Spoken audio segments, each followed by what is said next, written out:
He is trampling out the vintage where the grapes of wrath are stored. Neither the United States of America nor the world community of nations can tolerate deliberate deception and offensive threats on the part of any nation. I will make you understand. Hey everybody, I'm Tony Jones, and welcome to the Tony Jones Show. It's not that people are willing to take the risk. It's sort of a herd mentality, a lemming-like mentality. If you don't go with the flow, you're anti-American and therefore a suspect. The Tony Jones Show, featuring punk, rockabilly, psychobilly, and Providence, Rhode Island's finest, starts right now. He's a dangerous militia member, I hear. Oh, and there she blows.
The time for mediocrity in broadcasting is over.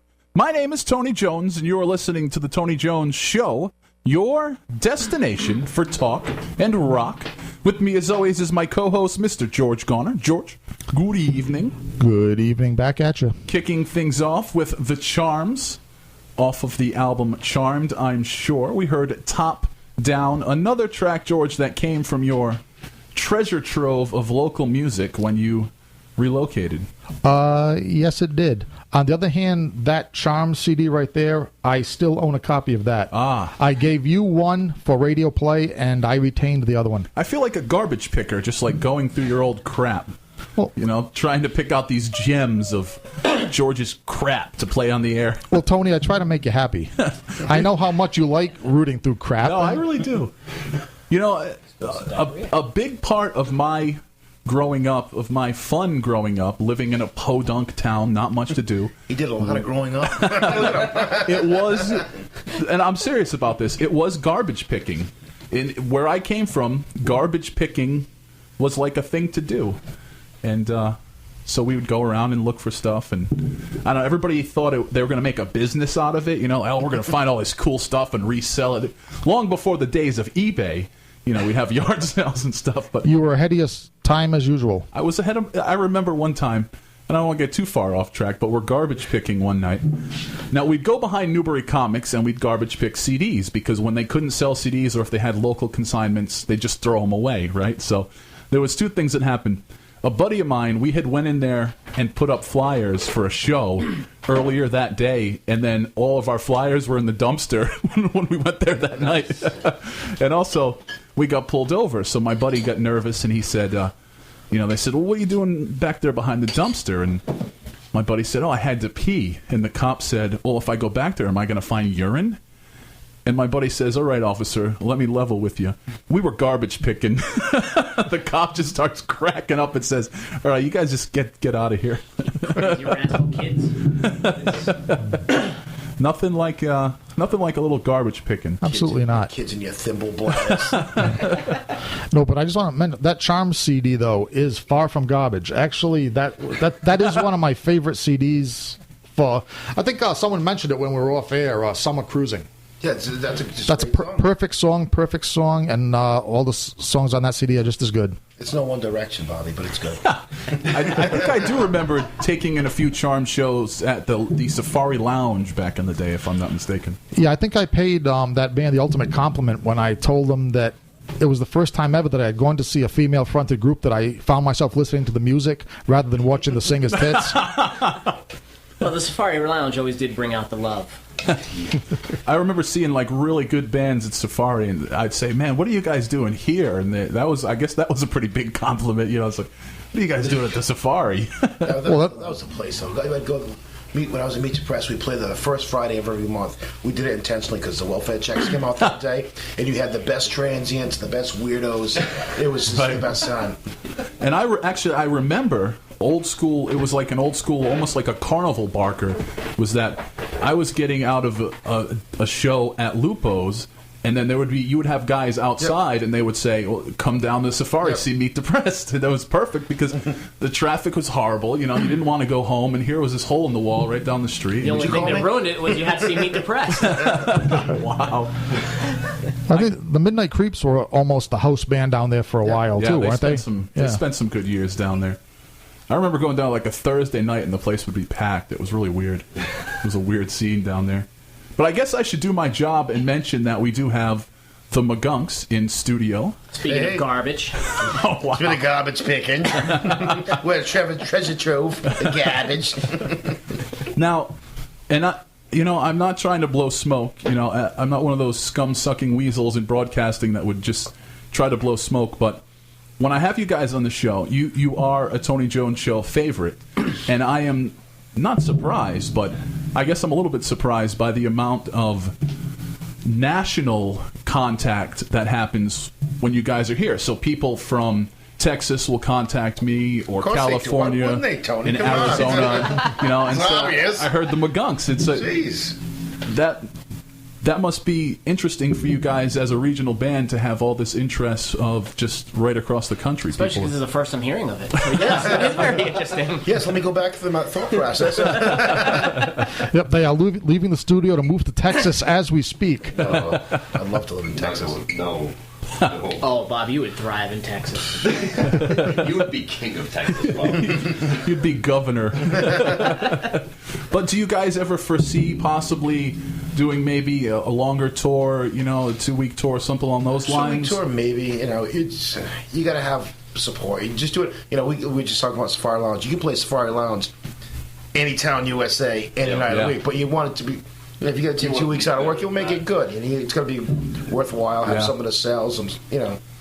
You guys do get up to the big city of New York every once in a while, though, right? I haven't been there in a while since. It's been a couple of years. I do have a warrant for drinking in public. I thought you paid that ticket. No, I couldn't. You have to. They said, "Well, what you got to do is just next time you come to town, surrender to a courthouse." I'm like, I don't trust that. I'll be get more bang. That's easy to say. Hey, that's even better than Texas for you. I know. Out of all the people drinking in public in New York City, though, what made them single you out? Yeah, that's true. Everybody's doing it, right?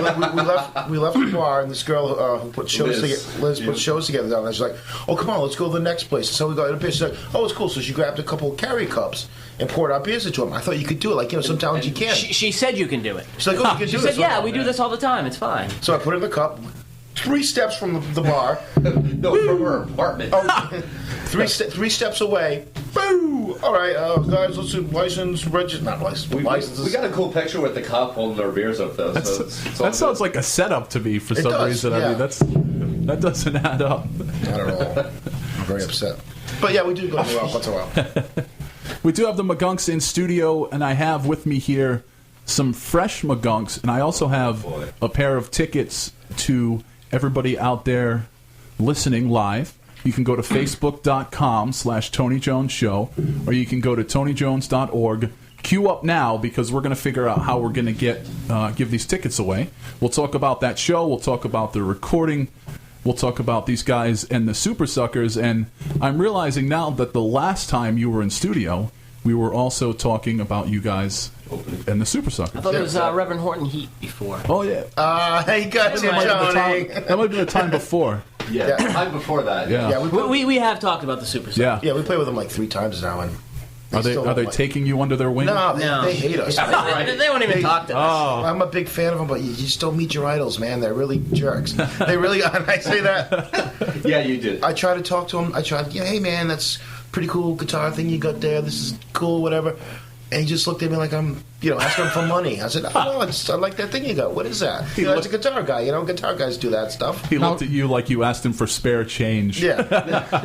Now, at the time you said that to him, though, did they know that you were their musical peers, or were they treating you like fans? That happens. They should have known that we were musical peers because it was 4 doors open. Yeah, we're like in the bar. He was putting strings on his guitar, and he had one of the string winders, but he had one on a drill. I had never seen that before. I guess they do buy them, but I'm like, "Oh, that's pretty cool." I said, "Did you make that? Like, take a string winder and adapt it to a drill? Did you buy something like that?" It just... I was as close as I am to Bobby right now. He had you thrown out. Like nothing. Like not even like... Oh, might as well have. No, just nothing. I'm like... He had him arrested in New York for drinking beer. Yeah. He's got connections.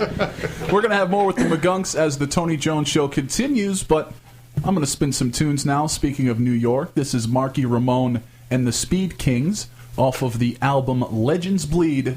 This is Teenage Rock and Roll Suicide right here on the Tony Jones Show.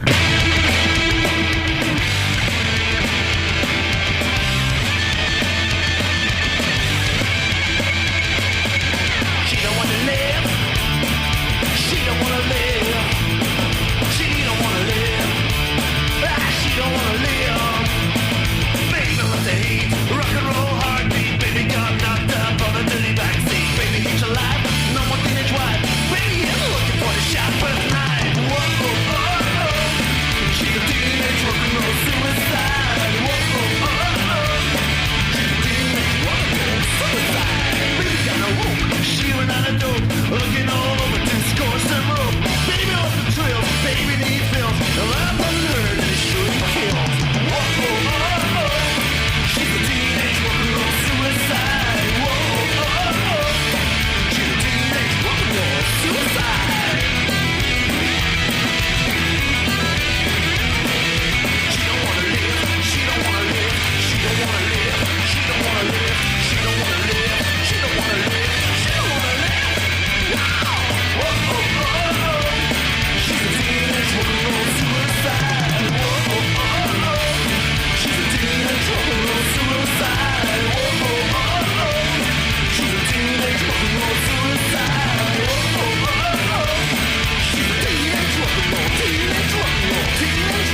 bills.